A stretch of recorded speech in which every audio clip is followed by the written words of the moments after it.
Welcome to Autosure Presents, the podcast dedicated to showcasing the journey of the individuals who've helped shape the automotive industry in Western Australia. We are going to discuss all aspects of this industry that I hold dear to my heart. I'm your host, Kerri Mungar, and today I'm joined by Cam Hall, General Manager of Carco. Let's get into the episode. All right, hi Cam. Thank you for coming in and joining me as my very first guest on this podcast and putting the trust into me to obviously share your story. How nervous are you today? No, I'm okay. Like I didn't realize I was the first one. That's pretty cool. Look, I think it's cool that you're doing a podcast about the automotive industry. I think, it's been so much of my life and so much in your life and so many people's lives. It's a very interesting industry, and I don't think it's that well documented. So I think it's cool. I think it's awesome as well. So it's only really the real job I've only ever had is in automotive, and I think it's a little hidden gem of an industry because no one really plans on, getting into the automotive industry. Is that something that you had planned for yourself growing up as a child going into car sales, or? No. So I wanted to be a psychiatrist, right? Okay. That was my thing. I don't know why. I think I like people and I like how the brain works. And so that was my initial plan in high school. I didn't do that well in probably end of year 11. In year 12, I dropped out of the TE, they called it back then. I just got a bit overwhelmed with everything and kind of figured I'd just pick up a job out of school and then revisit the whole studying thing later on, I guess.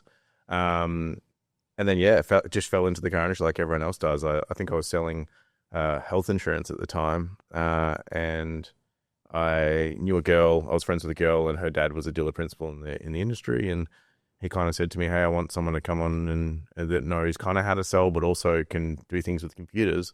Because I think I was AHG's first ever internet consultant, right? So that was my first role, was kind of internet sales. Yeah. Because none of the other salespeople wanted to do it because they thought that newspaper was the way to go, and that was just what was gonna work. Sorry, long way of answering it, but no, never planned on a career in the car industry. I kind of thought I wanted to study and do that kind of thing, and just happened that way. That's such a similar story as most people who end up in the industry, but they, had never anticipated or even thought of it. How long have you been in the industry for now?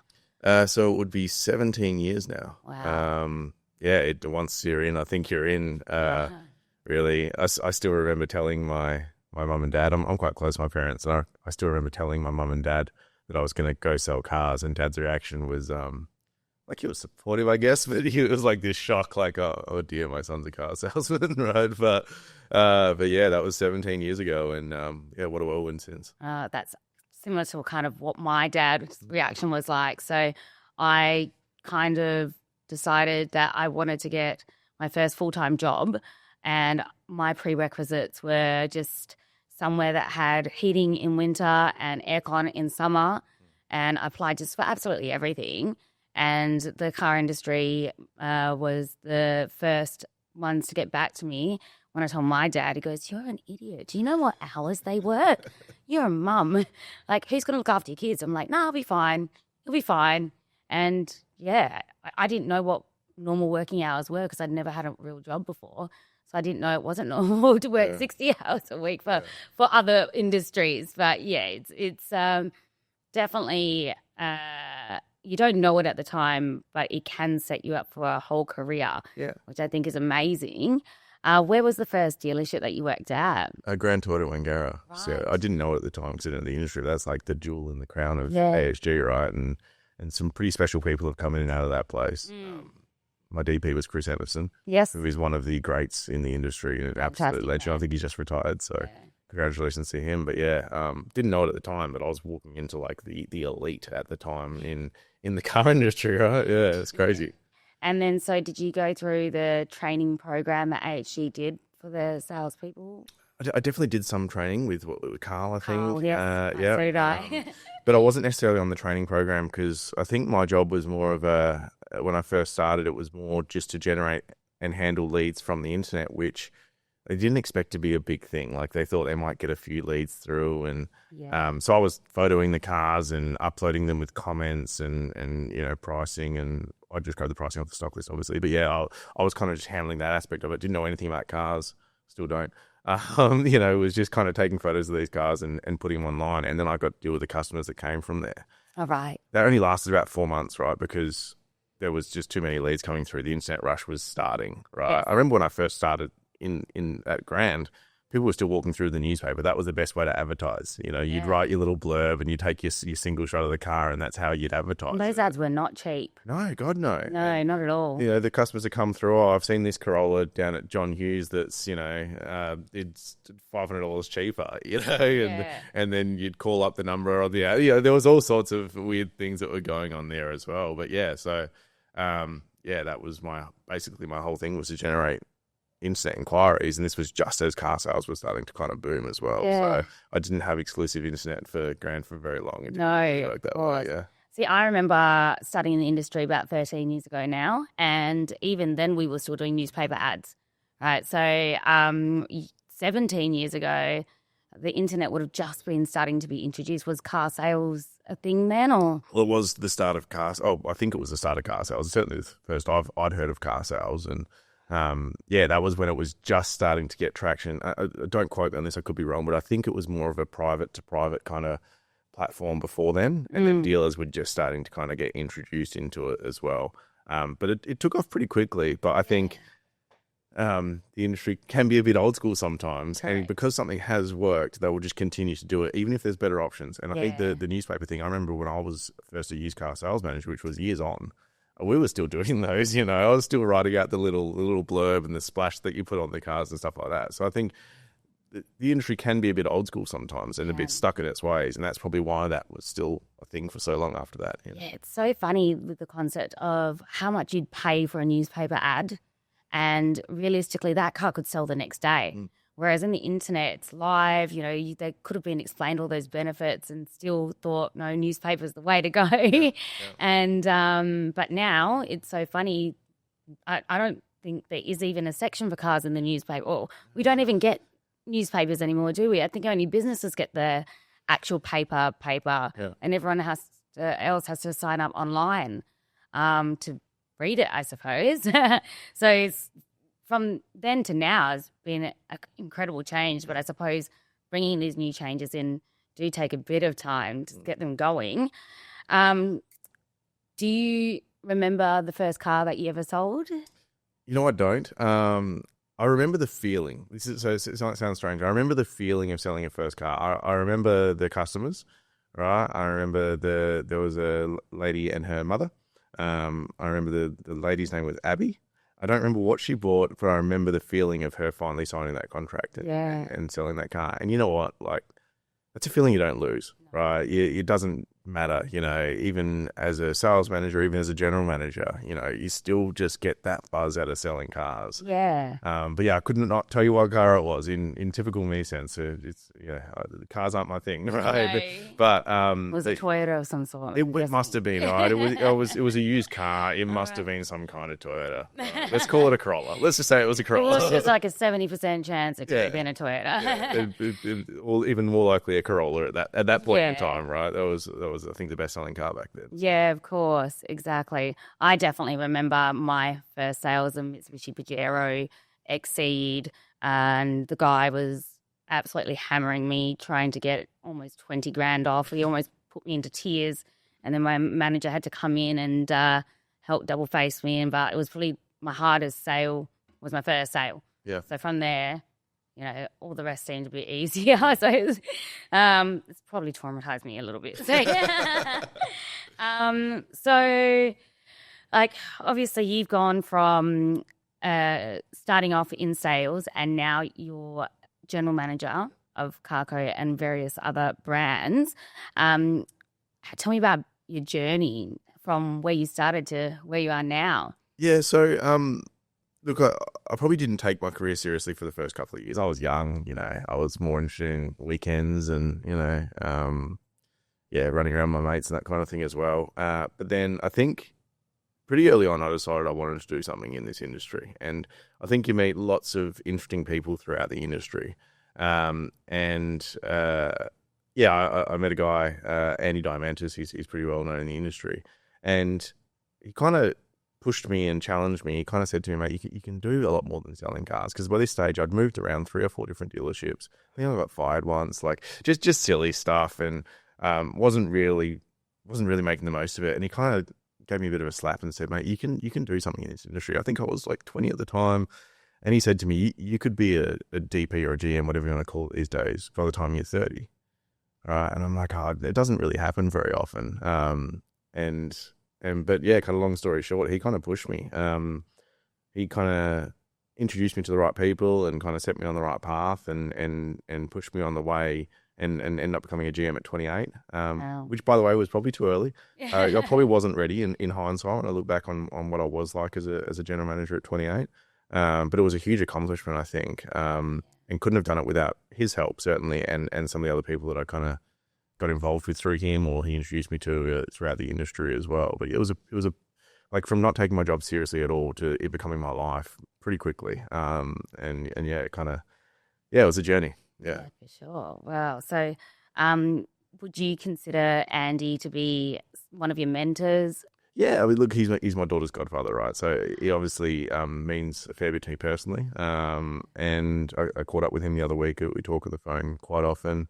And certainly through the earlier parts of my career was definitely a mentor. I used to call him when I stuffed up, because I was still young and dumb and made mistakes, and I think we all do, right? But I'd call him and kind of talk him about situations and that kind of thing. And even probably recently into my newest switch, which was a couple of years ago into Autoleague, I certainly asked his advice on that. And, he runs past a few scenarios and will be devil's advocate as well. Yeah. Right? But yeah, definitely someone who I don't think I would have made it to becoming a general manager if it wasn't for Andy. I probably would have ended up out of the industry, to be completely honest with you, because I was kind of just fluttering around and doing my thing. But for whatever reason, he saw me and saw something that he thought he could kind of get something out of as well. Yeah. So, because I know you went from the front end sales side to ending up into the corporate side, Yep. and then back to face, like what did being in corporate, because you were doing training, was it? Or? Yeah, so, I mean, it's the whole story, right? So Yeah. I was obviously a GM out at CV Ford. COVID happened. We consolidated a lot of our businesses. Easy Autos had lost a lot of people. So I went into Easy Autos, initially temporarily, and then it kind of became a bit more permanent. That was in Canning Vale. I was living in Joondalup at the time. I'm separated from my ex-wife, and we have 2 kids together. So I was kind of driving around trying to pick them up and kind of do this as well. And to be honest, I just got burnt out. I couldn't do it anymore. I was in the car too much to get to and from work. I was having to either leave early or start late to look after my kids, which are obviously going to be the priority. And in the end, I kind of said, I can't do this anymore. Like, not in this current format. I can't do this anymore. And AHG, to their credit, they found a solution for me where I could work kind of 9 to 5 and be flexible around that Monday to Friday. But it was doing something I loved as well, which was training. So it started off with a shortage in business managers in the group, right? Okay. So they wanted someone who could kind of come through and do that. So that was my first job in corporate office, was just hiring people, most of which from outside the industry, and bringing them through as business managers, which was super rewarding, right? Because you get to introduce these people that have not necessarily any relevant experience at all, right? And turn them into a career. So that was cool.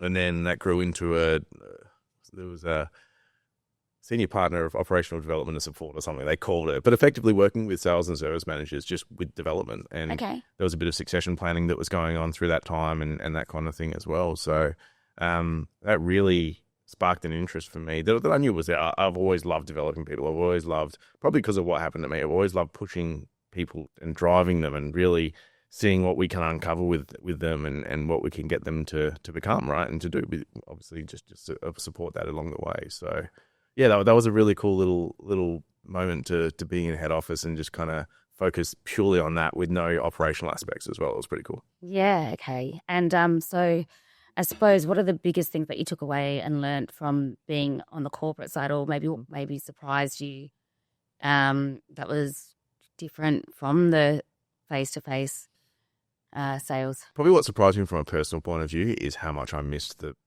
buzz of retail, right? How much I missed that operational side. And don't get me wrong, like I said, it's a passion of mine to work on people and help develop them, but you can do that in a dealership and also sell cars too, right? You can be around in amongst that buzz. I think the corporate side was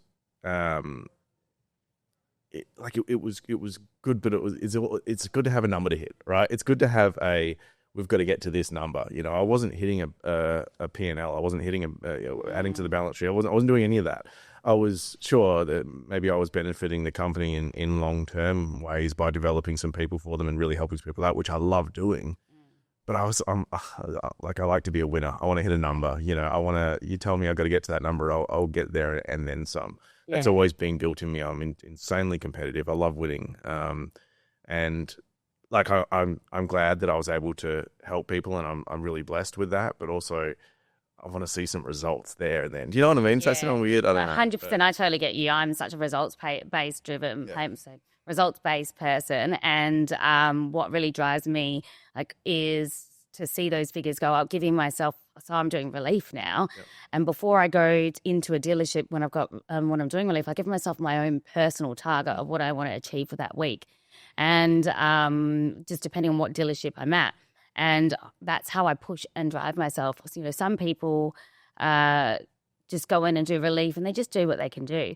But I see it as my dealership or my name, or, you know, I get really, it's probably to my benefit and my detriment, because let's just say you can't control the industry sometimes. And if you come in on a pretty slow week, or school holidays and stuff can be a bit lower, and then I don't achieve what I want to achieve, I really get upset with myself. But at the same time, I think it's really good to have that goal and have something to work towards.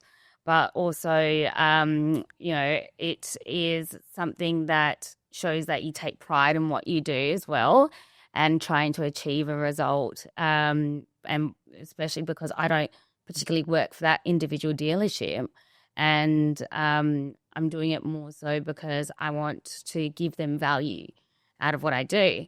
So, and, you know, it must be something about the chase or something of the sale. It's just it gives you that, you know, little serotonin boost, almost that winning feeling. And then new month comes and it's zero again. And then it's like kind of, it's a really up and down cycle, and it's a roller coaster of emotions, this industry, but I love it so much. And I think a lot of people have tried to leave this industry for whatever reason, probably the hours more than anything else. But they always get drawn back, because I felt like I couldn't go to a normal corporate job after being in the industry and having all the different individuals around me, all the different personalities, all the banter.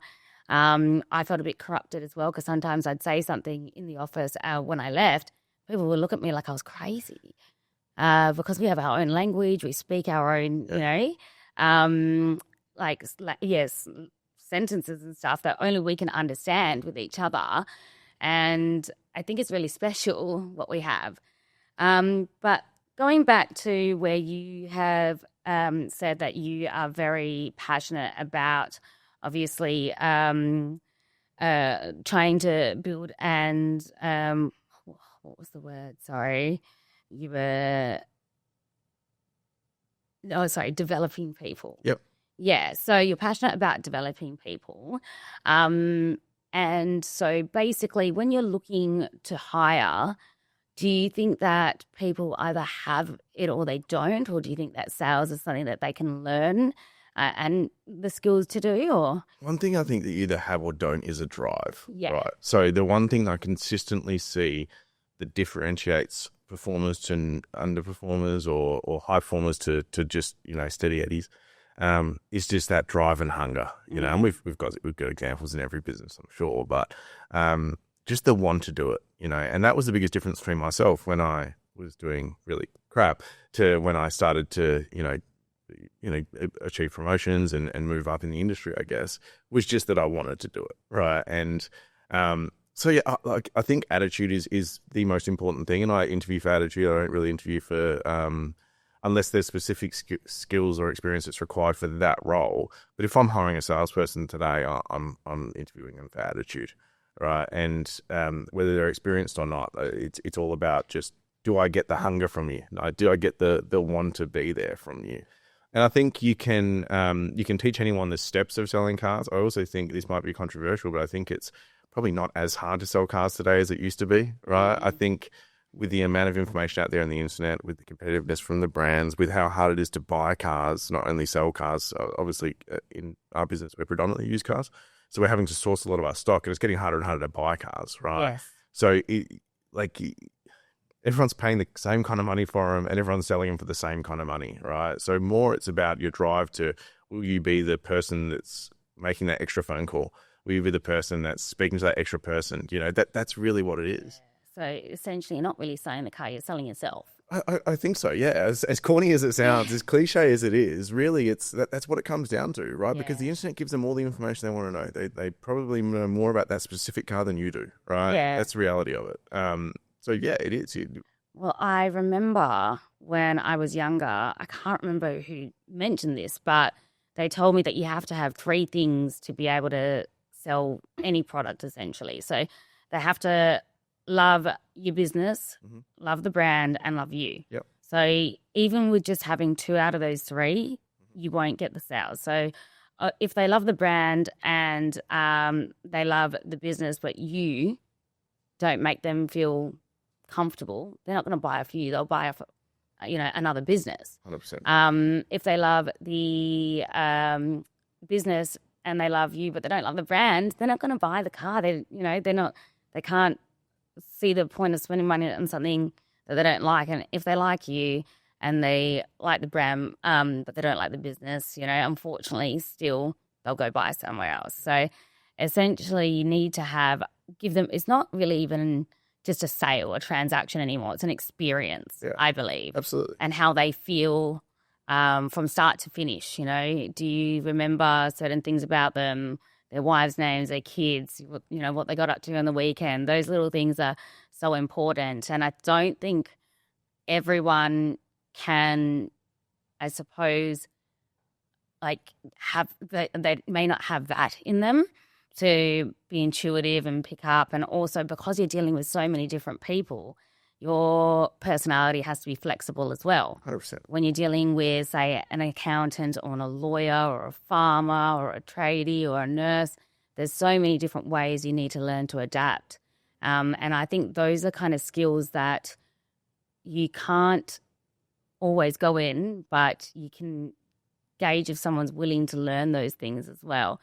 But let's just say if you were interviewing someone very green, very fresh, who's never been in the industry, and you said that attitude is probably one of the biggest things that you're going to be looking out for, what would show you that someone has what it takes?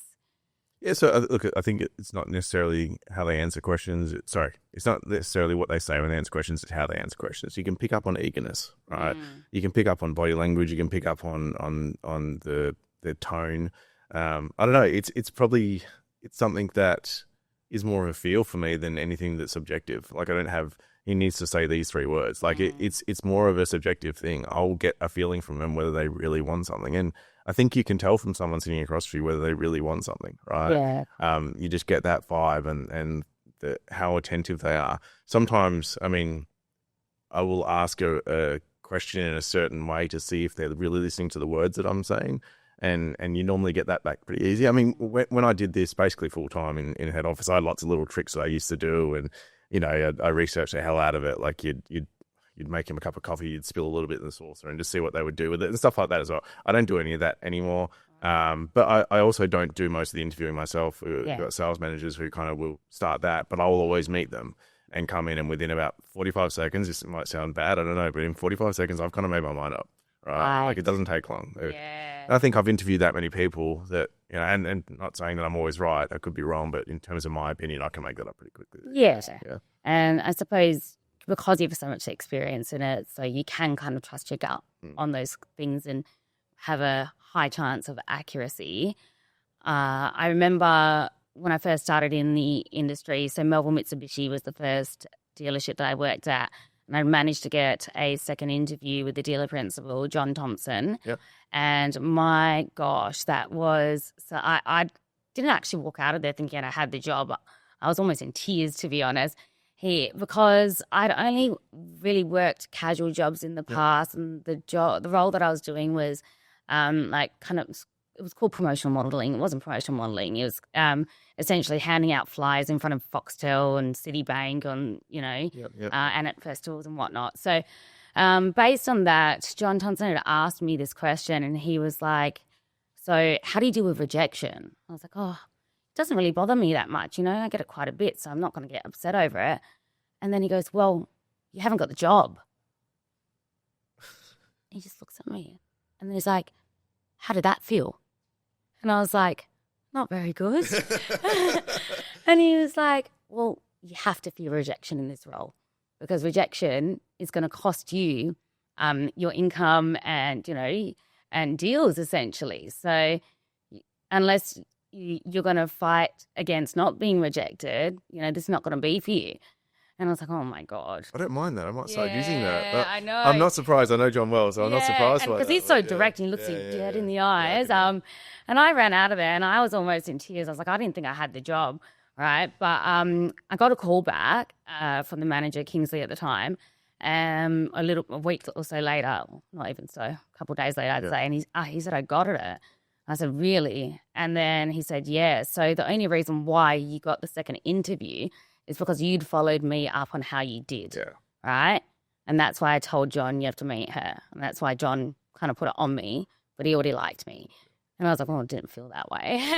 But, yeah. That's a big thing as well, right? Like, I would definitely not put a huge amount of effort into chasing down someone for an interview, right? No. Like, I want to see how they're going to come for me. I want to see how they're going to approach the situation. And there's some people that have gotten jobs literally because they've followed me up multiple times. And in the end, I'm like, fine, whatever, you can have a job. It's happened. So if they're going to do that with me, they're going to do that with their customers as well. So yeah, definitely can translate.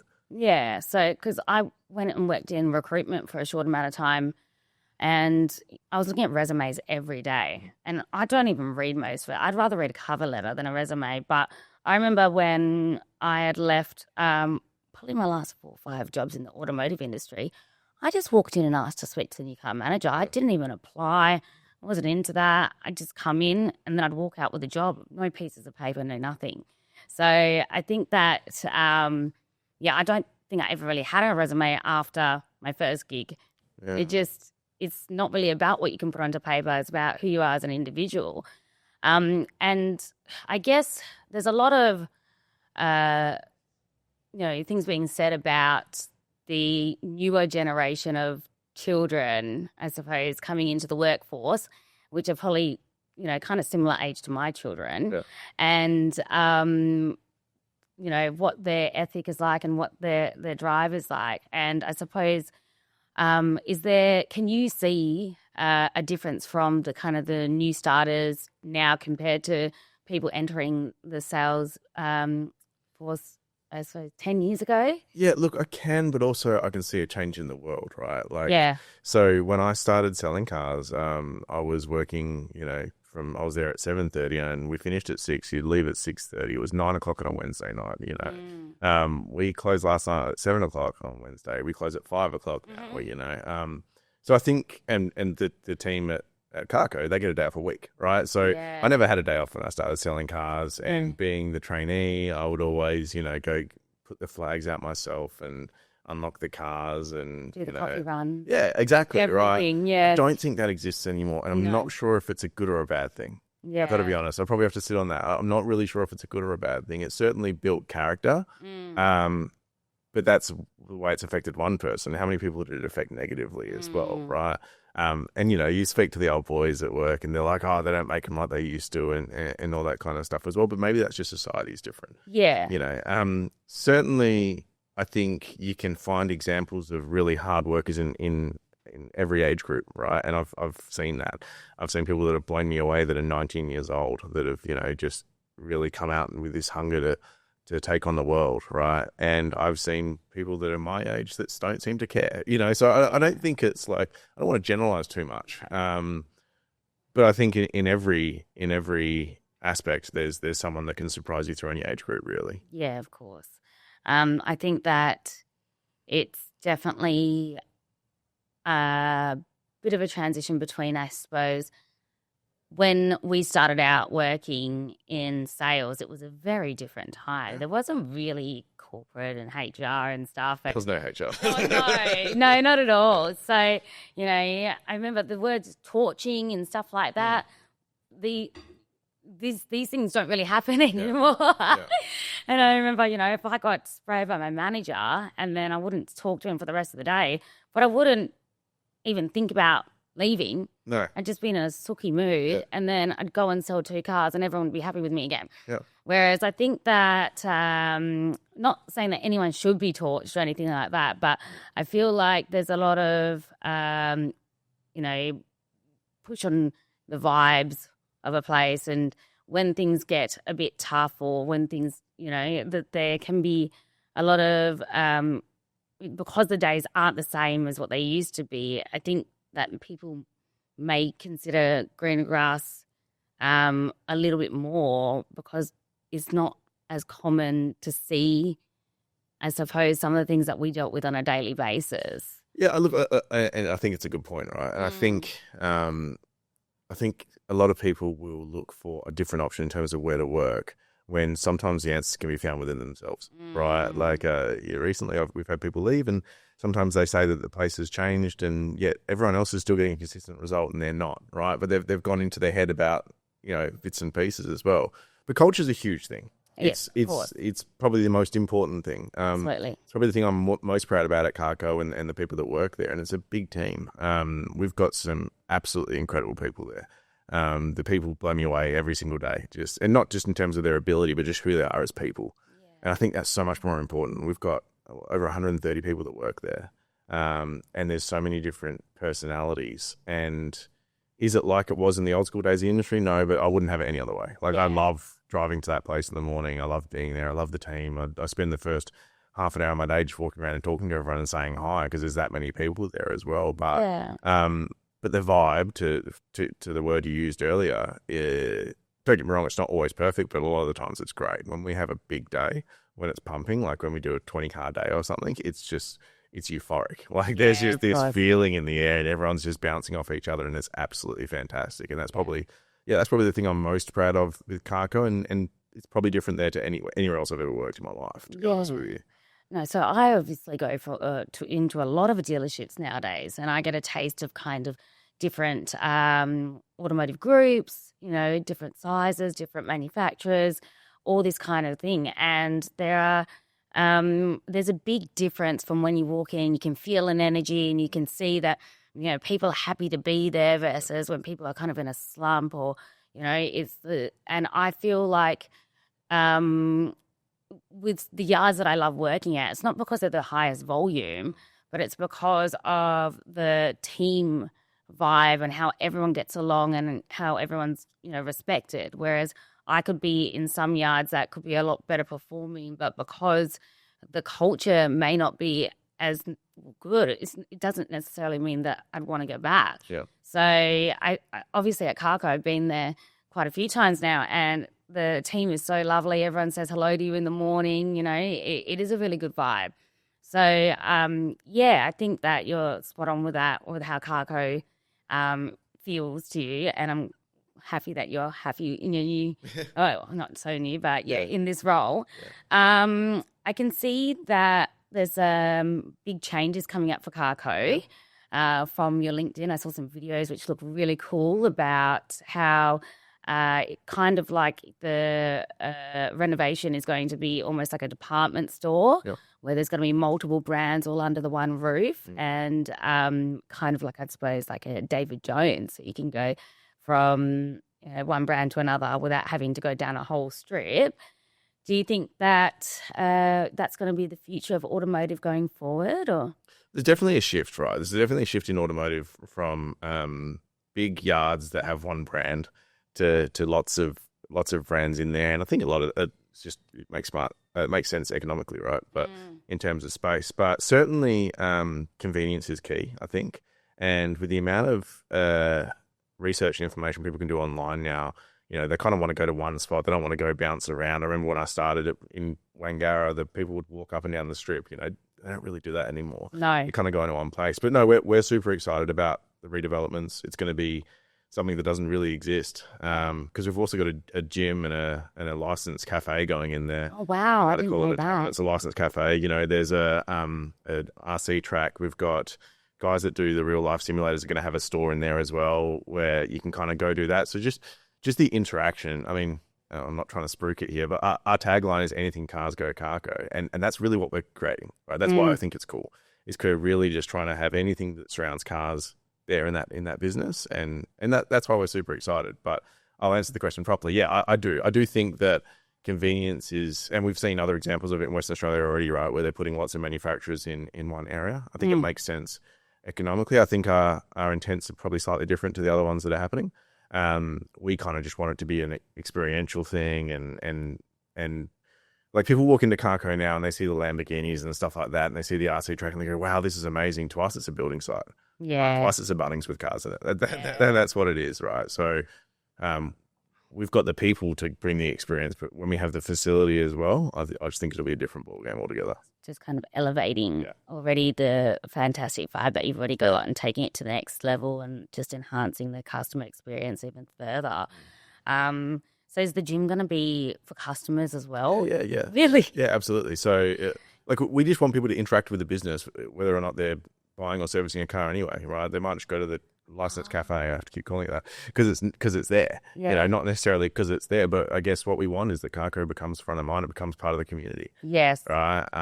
But yeah, I mean, you could drop your car off for a service and go have a workout. I don't think it's a terrible thing. Right. It's crazy. So that concept wouldn't have even existed 10 years ago. No. To have a community vibe dealership, do you know what I mean? And inviting all sorts of members from the public just to come in and hang out, I suppose, or train in the gym. Yeah. So that's really, really cool. It's been like that for a long time with Carco, just in the sense of the cars that we have, right? The supercars that we have, they bring in all sorts of people, especially through school holidays, that just want to see a car they would never normally see, in their day-to-day life, potentially. Yeah. It's like that for me. I walked in the first day I started and I'm like, I've never seen that model before. Right.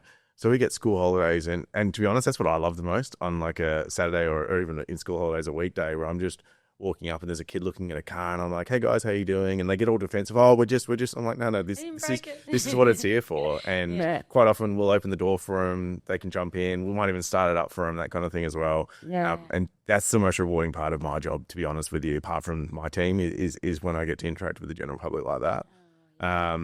And yeah, it's pretty special. I mean, like I said, I don't love cars myself like other people do, but when you get to, facilitate something for someone that does, that's pretty cool. Yeah, no, it's definitely awesome. I've seen those little versions of the cars that you have for the kids in when you walk in as well, which is really, really cool. Are they for sale? Or? Yeah. Like I bought one for my kids on for Christmas last year. So yeah, they're running around in that at home. That's pretty cool. They've got a little G-Wagon. Oh, wow. Yeah, my kids are 17 and 13. I don't think I could get away with that. Maybe when I'm a grandma in the near future.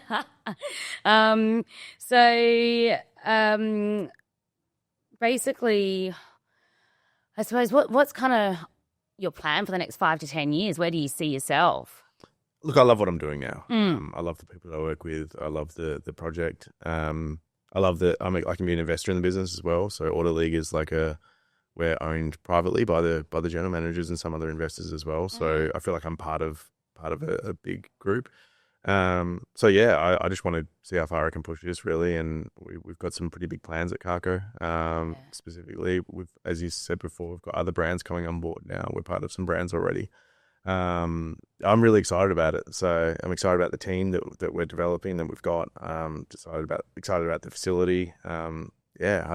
I just want to see where it takes us, to be honest. That's kind of me for now, I think. Yeah, I think obviously I've seen the video walkthrough, and because I didn't know that was happening, it looks absolutely incredible. I was like, I have not even really seen this kind of concept before. So I'm excited for you to see how it all turns out and the redevelopment. When's that supposed to be?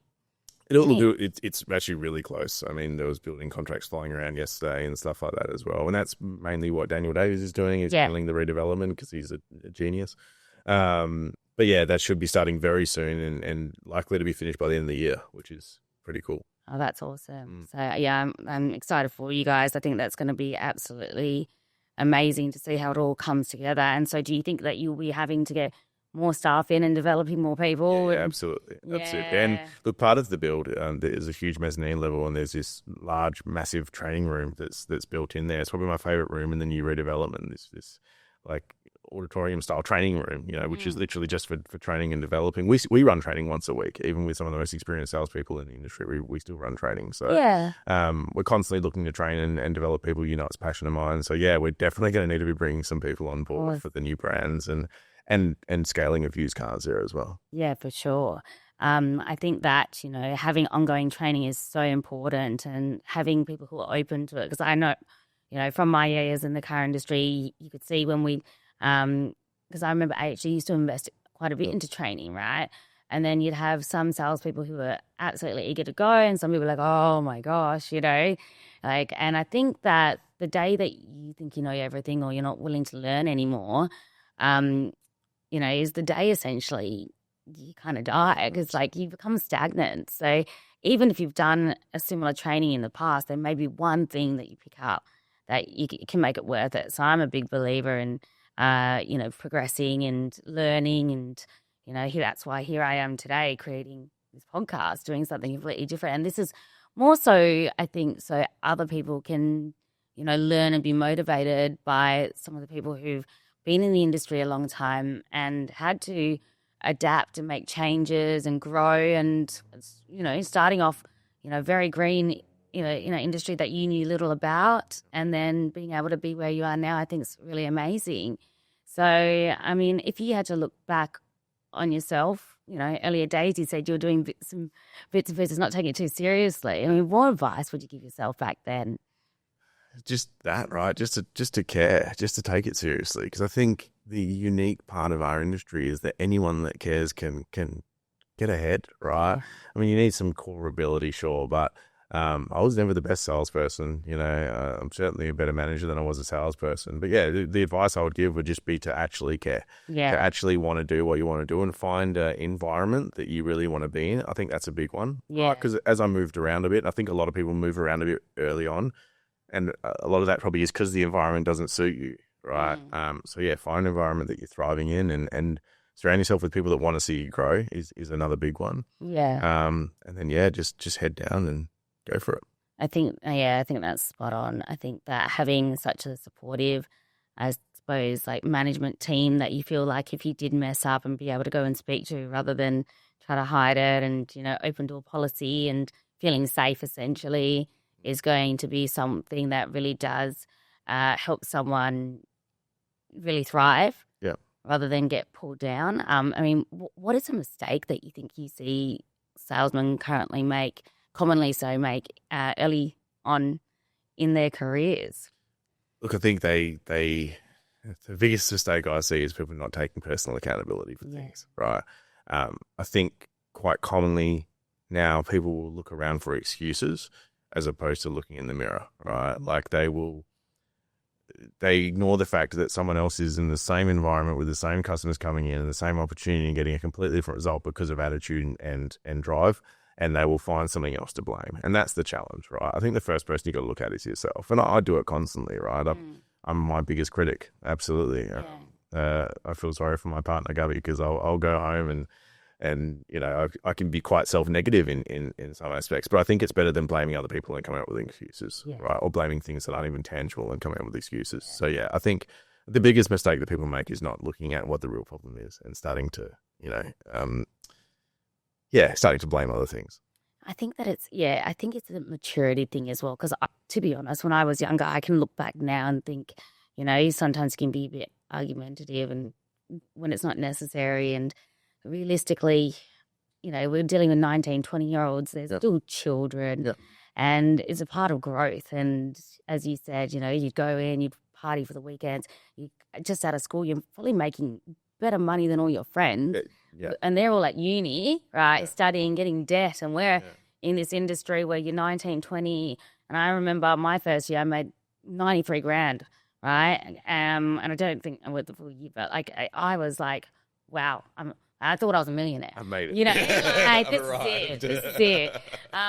But you've never seen that kind of money before. I think it's, you know, you kind of have to, you know, make some mistakes along the way. And then you kind of, if you've got the ability to self-reflect, having that behind you as a lesson to move forward from is also a good thing at the same time. So, yeah, I guess that self-reflection is hard for a lot of people, to be able to hold their hand up and say that, you know, they're accountable for their actions and their behaviours, the reason why that they're in the situation they're in.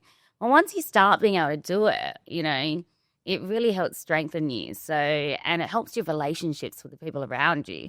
Yeah. And, you know, everyone's going to stuff up. Absolutely everyone will stuff up. But it's more how you handle it. And then when you can say, look, that was on me.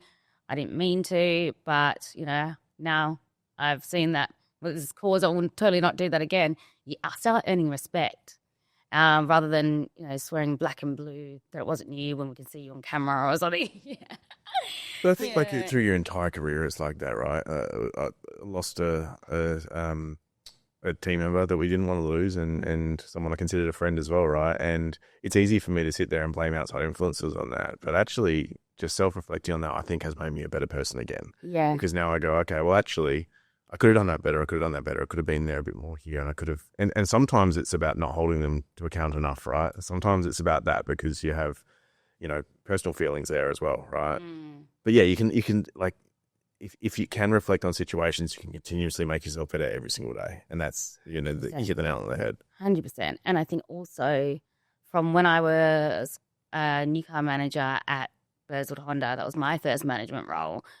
I probably, you know, because I'd learnt from the old school male mentality, and I don't think, you know, myself adapting that was a natural thing for me. I didn't really know too much better, but potentially I've looked back now and thought maybe I wasn't someone that they could feel safe enough to not have to feel that way. Yeah. So now with my new business, I've got 3 employees working for me. I have a very flexible open door policy, and I don't want anyone to feel some of the ways that I felt when I was younger and earlier days. So, you know, I'm not here to judge or call anyone out. I'm here to, and I truly believe as well, it's better to try to help someone who might be struggling in certain aspects rather than to write them off. Like, I suppose to develop them as well. Whereas I think that there's, you know, some people may have felt that they've just been written off and they haven't been given a chance, where I feel like it's a lot better of an investment to teach someone the skills than to keep going through people and trying to find a unicorn, essentially. So, yeah, I think that how you manage people can come into how they react too. But as long as they feel valued and safe, then it should be like, you know, it's a two-way street, respect. Absolutely. Yeah.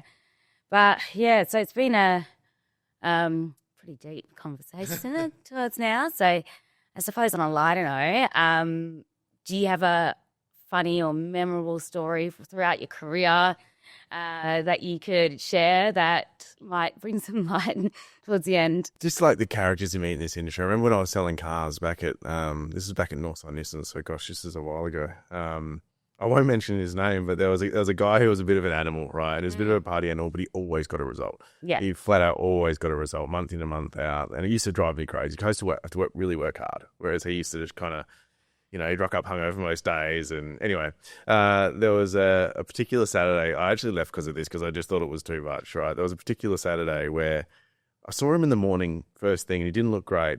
And then later on, his customer was here and our manager was looking for him and I couldn't work out what was going on.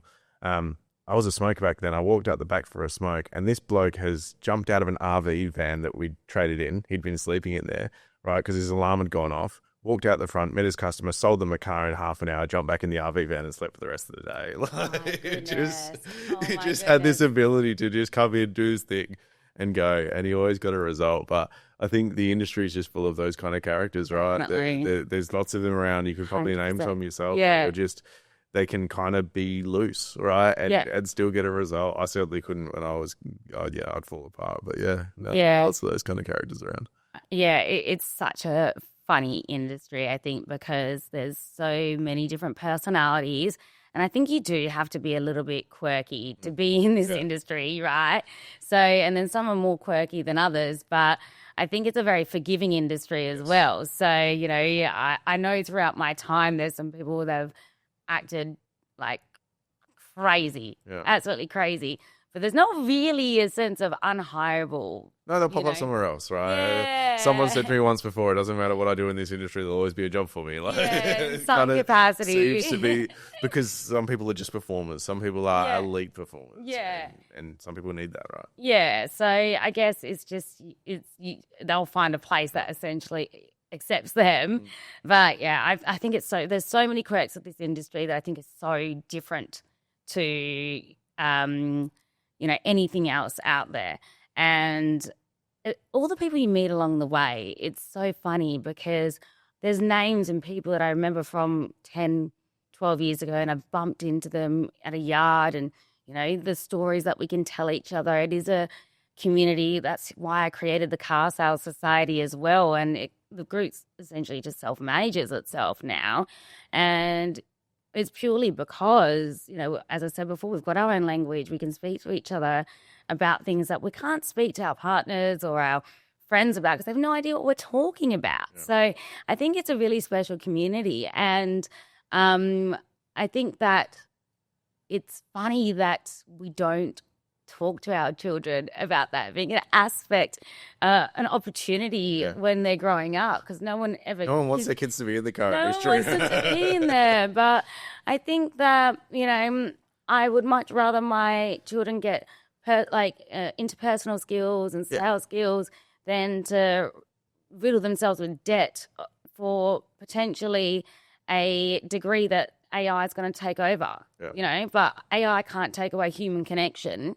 So I think that sales is one of the safest jobs out there, really. So, I think that I'm excited to see where the industry takes us. I mean, do you have any, other than obviously how the department style kind of dealerships are going to be run, do you think there's going to be any other major changes in the next 10 years to how we operate? Lots of disruptors, right? Like a lot of these brands coming in. We've got more brands coming in, mostly from China. We've picked up a couple as well, and they're doing really well. So I think there's just going to be more choice for the consumer, right? That's the thing. And there's more and more education around there for the consumer. It's less about the car, right? And it's more about the person, I think, because they're going to have 5 or 6 options that are going to suit them in the price range that works for them, and it's just going to have to meet the right person. So I guess that's a change, not a change at the same time, right? I think you're right. Sales is absolutely safe, right? Because online sales has never really worked for anyone. You know, lots have tried it, hasn't really worked. I know it works in America in some scale, but not massive. So it's always going to be that interpersonal thing that's going to kill. Absolutely. I agree. I want to say thank you for coming in and joining me today and trusting me to be my first guest. I really appreciate it. And I'm sure we're going to see each other around, but I'm really grateful that you've told me your story and I've learned a lot about you. And I'm sure that you will have people knocking on your door to come work on at Carco for once the redevelopments happened. But thank you. You've been amazing. Thanks for doing the podcast. I think it's really cool.